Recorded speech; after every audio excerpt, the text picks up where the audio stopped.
She didn't say it in a fight. That's what made it dangerous. We were talking about the divorce calmly, almost politely, when she looked at me and said, "Our son wasn't mine." No tears, no hesitation, just certainty. She watched my face like she was measuring damage. I didn't give her any. I didn't ask how long she'd known or who she thought the father was. I didn't defend myself. I just nodded and let the silence stretch. That silence told me everything. She was too prepared. The timing was too clean. This wasn't doubt, it was leverage. She wanted me destabilized before papers were filed. She wanted me reacting instead of thinking. I told her I understood and that I'd handle a DNA test myself. That's when she relaxed. She smiled, relieved, already stepping into the version of the future where I quietly disappeared. What she didn't notice was the shift. While she was planning her exit, I was paying attention.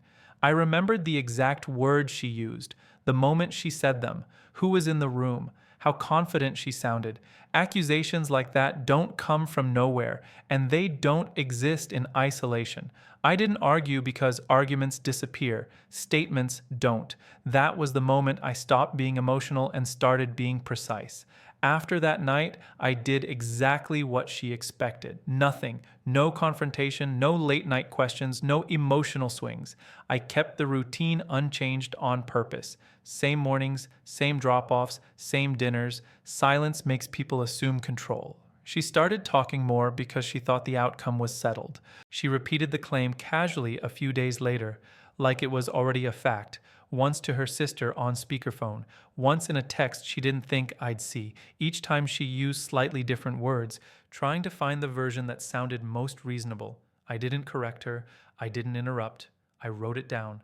Date, time, exact phrasing, who was present. She mistook my calm for resignation.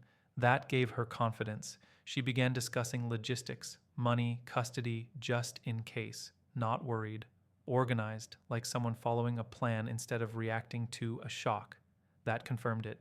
This wasn't something she had just discovered. It was something she had decided to use. When I finally mentioned the DNA test again, she didn't hesitate. She encouraged it. Too quickly. People who are unsure usually stall. She didn't. She wanted it done fast, before anything else could shift. That's when I knew waiting was the right move. I didn't tell her I was keeping notes. I didn't need to. I just started treating conversations like they mattered later. Because they did. I saved messages she sent and screenshots of ones she deleted. I noted when her story changed and when it didn't. Patterns form quickly when people think they're already winning. She started framing the accusation as concern, said she just wanted clarity, said it wasn't meant to hurt me. That version arrived days after the first one. Too late to replace it. Corrections don't erase originals, they sit beside them. I scheduled the DNA test myself. Private clinic, official paperwork, identity checks, consent forms. She signed without reading. Confidence makes people careless. When the nurse asked why the test was requested, my wife answered immediately, doubt. One word. The nurse typed it exactly as said, time-stamped, logged. Our son sat quietly in the waiting room, swinging his legs. Unaware adults were turning words into weapons. The swabs were sealed, labeled, and documented. Receipt printed, copies made, procedure followed. Clean. Walking out, she smiled. She thought the test was the end of the conversation. For me, it was the beginning of the record. The lab said 5 business days. She treated it like a countdown to freedom. Her tone changed. Lighter, less cautious.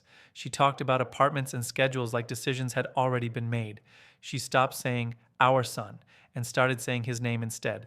Language always shifts before behavior does. I noticed. I wrote it down. I stayed predictable. Same wake-up time, same drive, same meals. I didn't check the portal more than once. Waiting isn't passive if you're paying attention. During those days, she corrected herself in messages, adding explanations she hadn't been asked for. People only explain when they're nervous. I saved those too. On the 5th morning, the email arrived at 8:11 a.m. Neutral subject line.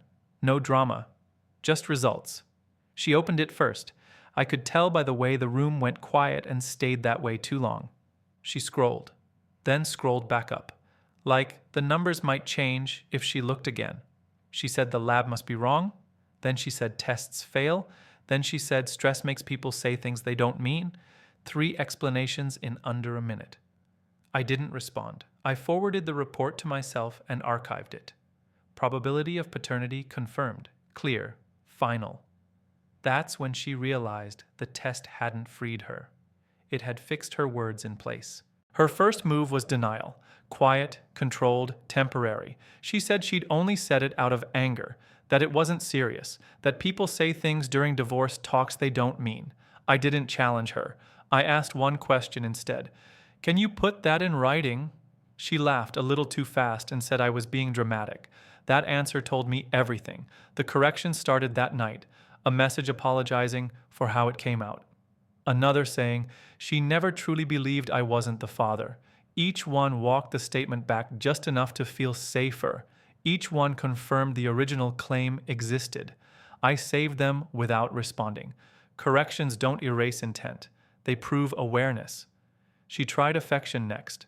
Familiar touches, soft tone, memory edits. She talked about moving on and healing, like the damage was mutual. I declined politely, not cold. Finished. She slept lightly, phone buzzing beside her. I didn't look. By morning she was asking questions again, about accounts, about paperwork, about what the test meant legally. I said I didn't know. That unsettled her. Control hates uncertainty. She wanted reassurance that the record didn't matter, it already did, because once someone tries to fix a lie, they admit it existed. By the end of the week, the shape of it was clear. The claim hadn't come from fear or confusion, it came from timing. She asked about bank accounts in passing, about whose name was on school forms, about custody if things got complicated, casual questions, spaced too evenly to be casual. I wrote them down, intent hides in repetition. I requested the clinic's full documentation, chain of custody, timestamps, intake notes. They sent everything within 24 hours. Clean process invites cooperation. I added it to the file and backed it up once. That was enough. Redundancy is useful, not theatrical. 2 nights later, she left her laptop open on the kitchen table. An unsent email sat on the screen, a custody inquiry, drafted 2 weeks before the accusation. The date did all the work. I took one photo. No scrolling, no curiosity. Precision matters. I closed the laptop exactly how I found it. When she came to bed, she smiled like the danger had passed. She thought the test was the story. She thought the correction text had softened everything. She didn't realize the accusation had already done its job. It revealed intent. She filed before I said a word. Quietly. Emergency language. Concern for the child. Carefully vague. She assumed speed would carry more weight than accuracy. It didn't. When the notice arrived, I didn't react. I forwarded it to my lawyer with the file attached. One folder, ordered, complete. At the hearing, she sat straight, composed, already practicing the version of events she thought would stick. I didn't look at her. I didn't need to.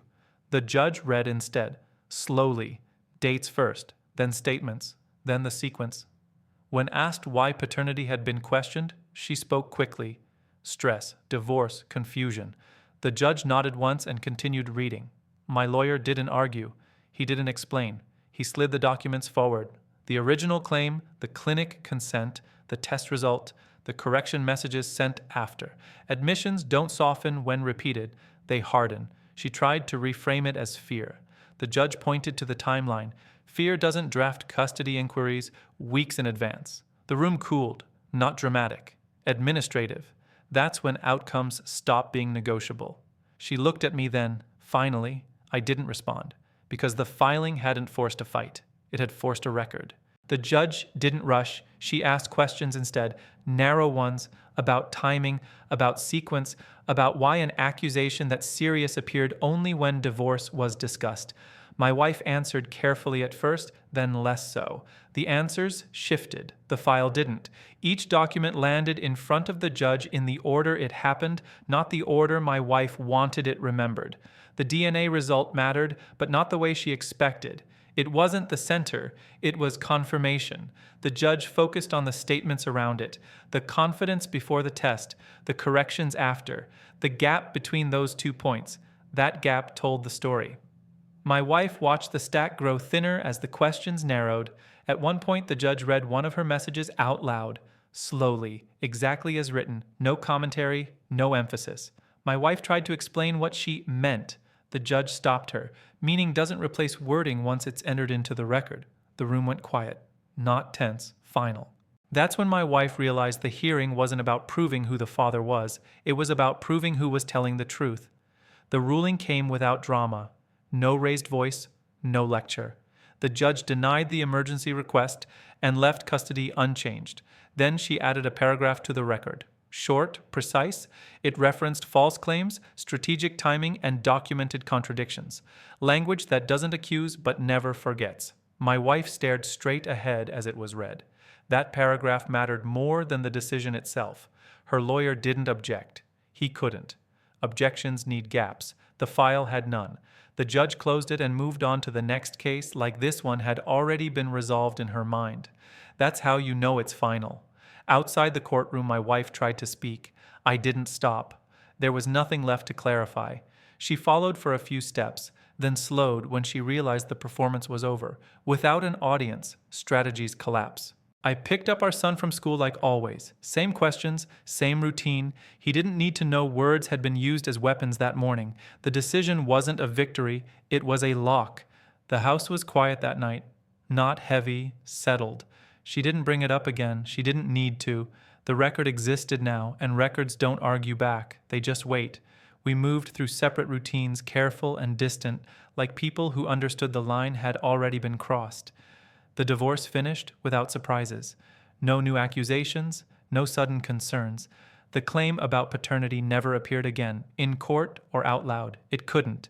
Once something is documented, corrected, and examined, it loses its power to wound. Our son stayed where he had always been. Same school, same room, same life. That was the only outcome that mattered. He was never meant to be leverage, and now he never would be. I kept the file, not for revenge, for clarity. Some truths don't need to be repeated.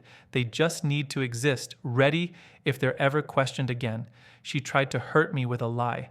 Documentation ended the game.